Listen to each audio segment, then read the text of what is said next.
twisted minds unique.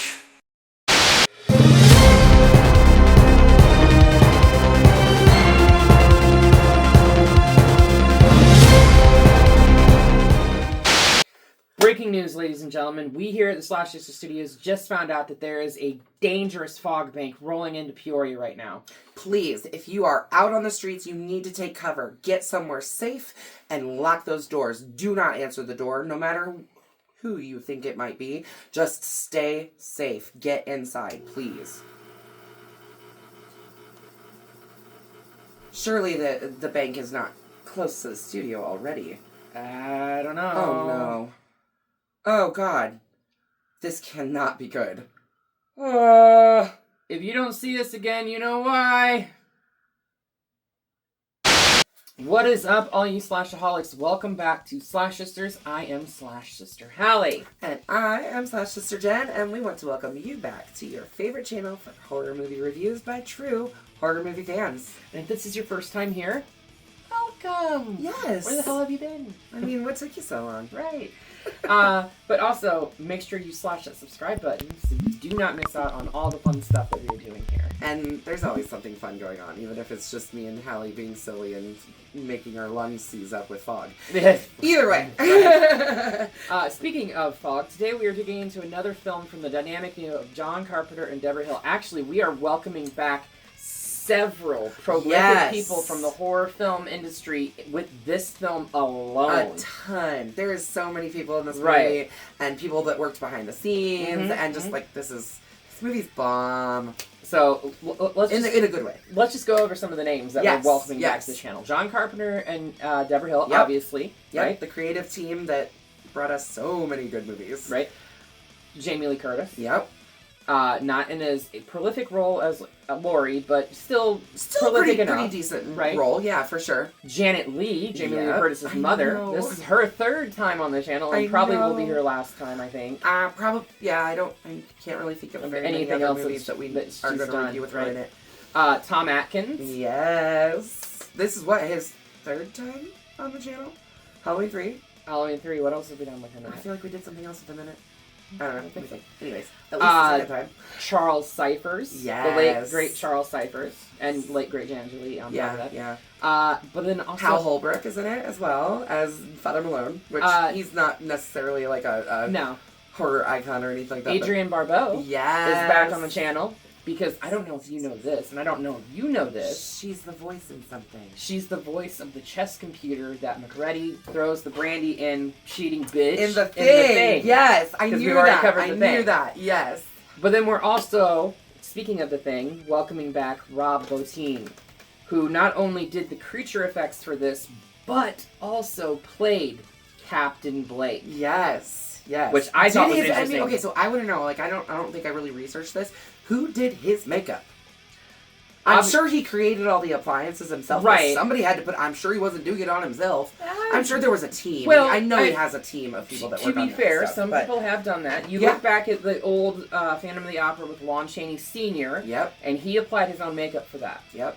So it is within the realm of possibility that Rob Bottin did do his own makeup effects for it. I mean, I'm sure he created it. Like you said. I'm sure he created all the appliances. I would imagine that somebody else from the team put it on him.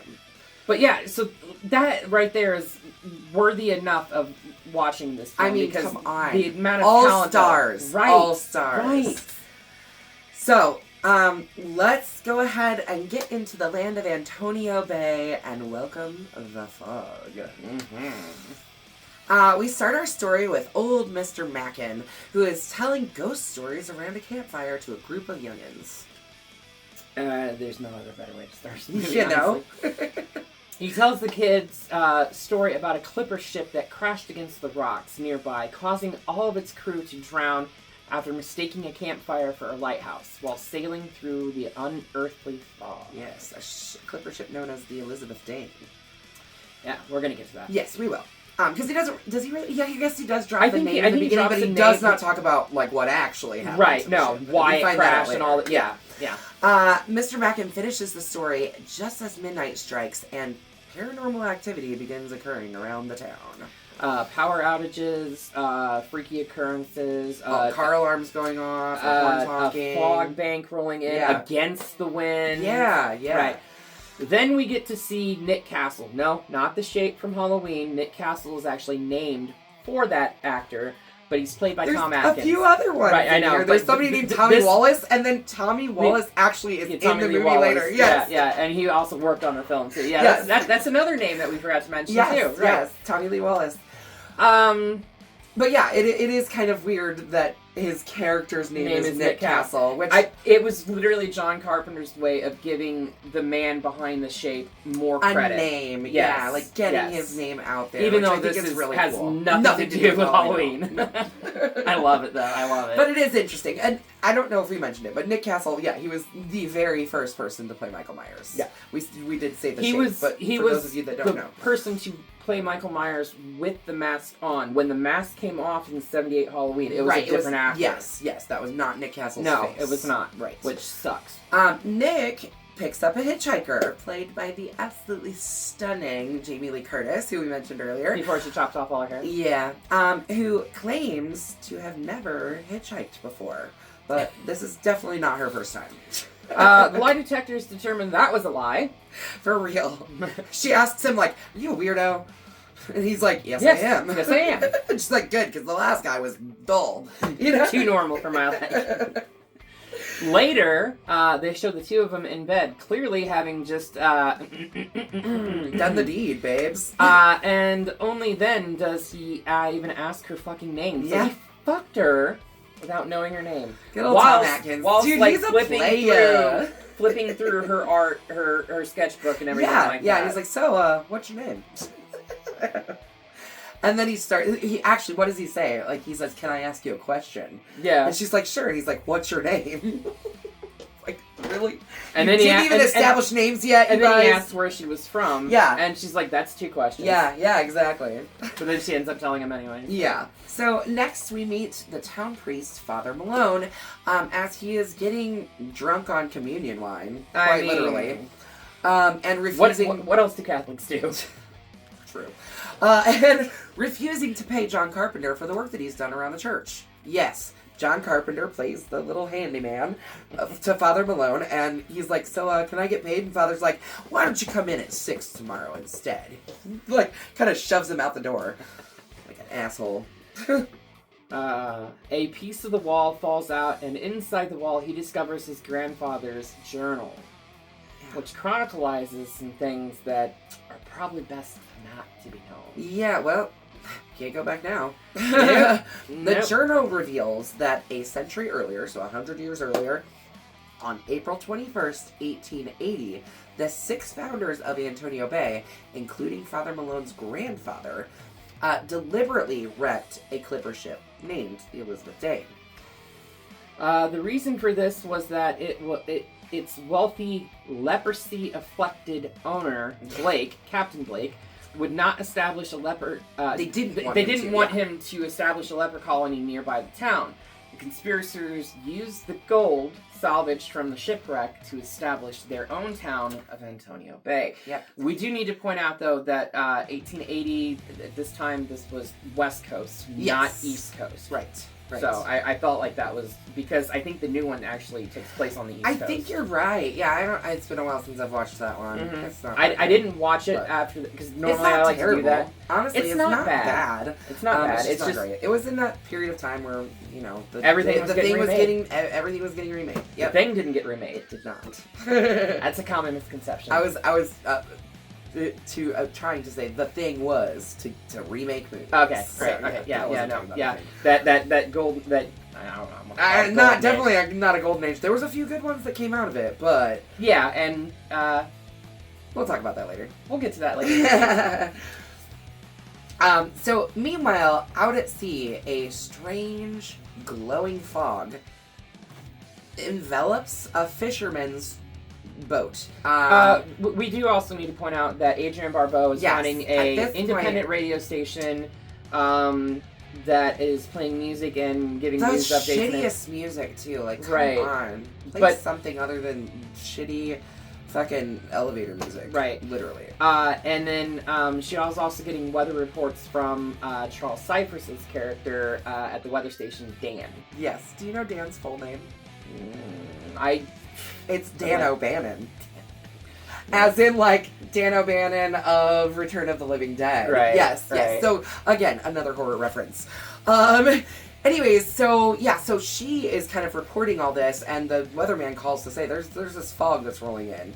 And so she reports it, but as she's reporting it, this fog rolls in on the fisherman's boat, and along with it is the Elizabeth Dane.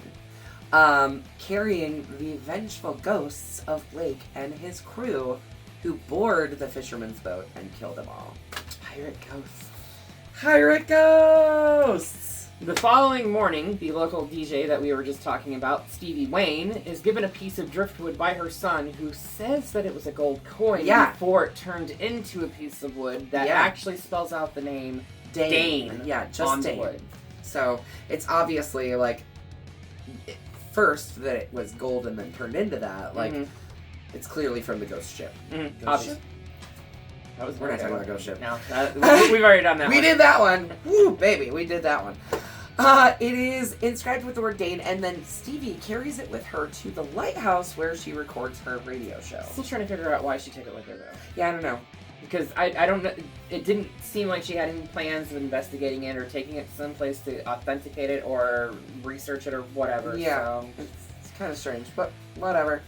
As she's listening to potential promos for the radio station on a cassette, the driftwood begins seeping water. As the water touches her cassette player, a man's voice is inexplicably heard on the tape, vowing revenge, and the words, "6 must die," appear on the wood before it bursts into flames on top of a stack of 8 tracks. So the reason she took it to work is because if she didn't take it to work, we wouldn't have this scene. I get that, but it's clearly the yeah, plot device. Right. Anyways, Stevie extinguishes the fire and sees that the wood once again reads Dane and that the tape is once again playing normally. Weird. End of side 2. Yes. Nick and Elizabeth find that's Jamie Lee Curtis's character's name. She does eventually tell him that her name's Elizabeth. Yeah. So, I don't think we said that earlier. No. Find the lost fishing trawler because he was concerned about because he's it was friends his with friend. the people. Yeah, right. yeah. And it's also okay. So the like captain of the fishing boat, his wife is Janet Leigh's character. Who's, like planning the centennial party for the for the city. Right. But they find it adrift, about approximately 15 miles off the shore of Antonia Bay, and they find the corpse of one of the fishermen. Yeah. And the boat is a mess. Like, it looks like it had been underwater. It's like covered in seawater. It's covered in seawater, moss, things that should not be rusted or completely rusted. Right. And Nick even said, like, I was just on this boat like 2 days ago. It was perfectly fine. It was immaculate. There was nothing wrong with it. And this looks like it's been sitting in the bottom of the water for a month. As well as the person's body who they find looks like he's been waterlogged for like a month. The coroner says the same thing, that later at the coroner's office, the coroner tells Nick that, remember that kid that drowned like several months ago or whatever? He was down there for like 10 days, and I swear, this man has been down there longer. Yeah. Weird. Later when Elizabeth is in that autopsy room by herself, the fisherman's corpse briefly comes to life and basically attacks her before she collapses. Yeah, but he also writes something on the floor, too. Yeah, what does he write? I think it's number 6. Yeah. Weird. Interesting. It's almost like maybe there's going to be 6 kills in this movie. Actually, I think it was 3. He wrote that's what it was. It was the number 3 that he wrote. Okay. Because there were 3 fishermen on the trawler. 3 so far. We got 3 more to go. Yeah. Nick and the coroner, Dr. Phibes, that's clearly a nod to another absolutely horror film, see the now lifeless corpse has carved the number 3 on the floor with a scalpel. That evening, as the town begins the centennial celebrations, which they thought about postponing because of the weird circumstances Yeah, surrounding and especially everything since in the person town. that was planning everything, that Right. was her husband. Right. Like, I could imagine being like, Her advisor was advising her not to go through with this. Yeah, which her advisor is played by Nancy Loomis, Yeah, right? yeah. Again, another character from the original Halloween movie. Yep. Or not character, actress. Actress. Anyways, so that evening, as the town is starting to do their celebrations, local weatherman Dan is killed by the ghosts and the fog at the weather station. Mm-hmm. The fog has returned and starts moving inland, disrupting the town's telephone and power lines. Actually, Literally just making like everything fucking go bonkers. It severs the power lines while Nick is on the phone with Stevie at the radio station. That's right. Because she is starting to freak out because her son, like, is home, by alone, himself. Yeah. Right. And clearly this fog is supernatural. Yeah. So, using a backup generator, Stevie gets on the radio and begs her listeners to go. Really, she's trying to reach Nick. Mm-hmm. And begs them. Well, she's trying to reach anybody that can get to her son. Right. To go to her house to save her son. And the ghosts do make it to her house and kill the babysitter. But Nick and Elizabeth are able to rescue Andy, her son. You know, there was a... Pause. So there was a scene earlier with Nick and Elizabeth in his truck where like the fog kind of started rolling in and blew out all the fucking windows in his truck. Yeah. Which was a really cool scene. Yeah, for sure. They're still blown out when he goes and rescues Andy from at the house. The ghosts at Stevie's house and everything. Right. That's so funny. But on the radio, Stevie advises her listeners to head to the town's church because it's like the highest point in the city. Yep. But finds herself obviously trapped aside from where she's at because she's at the lighthouse. But. Right. But finds herself trapped and under siege by the ghosts themselves when the fog surrounds her lighthouse and she is forced to climb climbs up on top of it to get away from them. So everyone else seeking refuge inside the church, a group of townfolk, basically they find inside the wall a wall cavity. I assume it's by where the journal was at. So the Father Malone, tells these people seeking refuge about the journal. Yeah. They start reading through the journal and find out exactly what fucking happened. Yeah. And he realizes that what they did was wrong, and he finds the cross in the wall. Yeah. He like pulls stones. And this cross is like made out of it's forged by the gold that they stole from the ghost pirates. Which, if that's the case, if they forged the gold into the cross, what did they use to start their city? Yeah. I wonder if that's you. Plot hole. Yeah. But anyways, it's made from the stolen gold of the Elizabeth Dane, but the fog then begins to surround the church, and the ghosts begin their attack. Mm-hmm. Yeah, they do. And they grab up Elizabeth's hair, trying to pull her out. And, yeah, all sorts of stuff. They start, like, reaching through the windows, right. and, like, pulling at people. Right. It's fun. Malone, knowing that the ghosts have returned to take 6 lives to match the 6 original conspirators, offers the gold and himself to spare the others. So right now we're at the 3 fishermen, Dan the Weatherman, and Dan the Weatherman. Yeah, okay. So we're at 5. We've got 1 left that they need to claim. Mm-hmm. The ghost of Blake himself, as we said earlier, played by Rob Bottin, seizes the gold cross, and he and his crew disappear in a blinding flash of light as the fog miraculously vanishes. Yep. Stevie, now alone again, atop the lighthouse, who is being attacked by not just 1, but 2 spirits. Yep. One of them, what'd you do with our hook? I don't know. Oh, it fell. There it is. How many times have we? We've used that for quite a few different things, haven't we? I think you got that. I think. I don't know. I know what I know what you did last summer. No, we Candyman. didn't have it for. I know what we did didn't. last summer. Because I picked this up last Halloween. Yeah. Oh, that's right. Yep. But one of them had like a hook similar to this that was trying to attack Stevie on top of the fucking lighthouse. Yeah, because you can't have a pirate without a pirate hook. That wasn't even like it wasn't attached. I It know. was a hook like this. So. But yeah, so they recede back, and she is left alone atop. Warns her warns her listeners that the fog could come again and instructs any ships that can hear her to keep out of it. Yes. After everyone leaves the church, Father Malone remains inside and wonders why he was spared, given that there was only 5 deaths. The fog then reappears along with the ghosts, and Lake himself decapitates Malone. So, making 6. It's never established that Father Malone knew that there were 5 deaths. No. So I understand why he could justifiably wonder why he was spared and everything like that. Yeah. But he did not know how many deaths had already occurred. Right. So It's weird. It is a little weird. It is a little weird. But that's essentially the end of the film. That's it. And we are left with that. The 6th person was taken, and that's the end of the movie. I love this movie. It's a bloody machete up for me. I always forget how good this is until I rewatch it. I know. I think in my head, I know I saw the remake, and it spoiled the whole thing for me. Because I think I watched it, I saw it when I was young, like a kid. But then I watched this version before that 2005 or whatever remake came out, and I was like, damn, that's such a good movie. And then I saw the remake and I was like, damn, that kind of spoiled it. It's not terrible, but it's not great either. So yeah, then after 2005, so yeah, for 20 years I have not seen this movie. So it had been 20 years since I watched this movie, and I forgot how fucking great it is.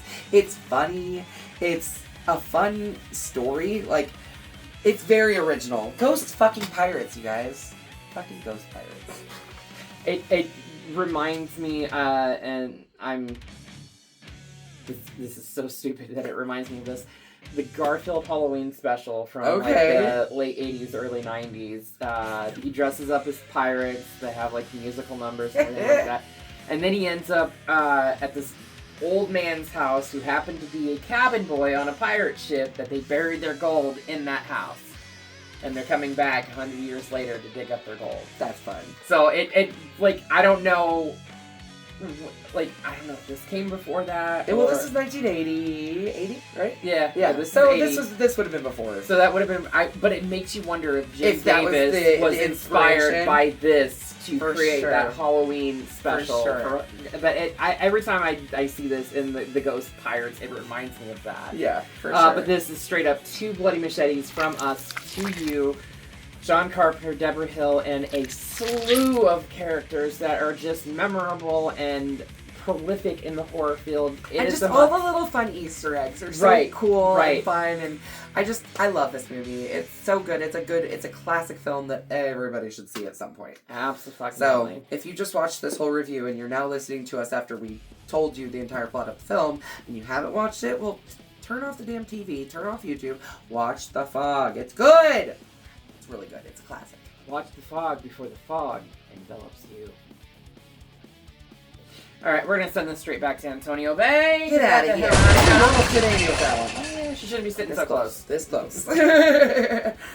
Alright, so what is up next? I think we gotta hit another sequel, right? It's the year of sequels for us. It is totally the year of sequels for us, and this one is kind of bonkers and off the wall. Holy shit. It had been, it had been 20 years since I saw The Fog. Probably about the same amount of time since I'd seen Gremlins 2. And, that's what we're doing next week. Sorry! Gremlins 2, The New Batch, the film that took 6 fucking years to make because Joe Dante did not want to touch it because he felt the first one was the perfect story. Yeah, nothing wrong with that. I don't understand how this movie's so fun. Please watch it and then come back next week because you gotta watch it first though because it's hard to even fucking describe. The easiest way to describe it. Do you know that it took me over 2 hours to write our script? It's probably only going to take us 40 minutes to do the actual review, but I couldn't figure out how to piece it all together to where it makes sense. The easiest way to describe this, it's a live action cartoon. Yes, literally.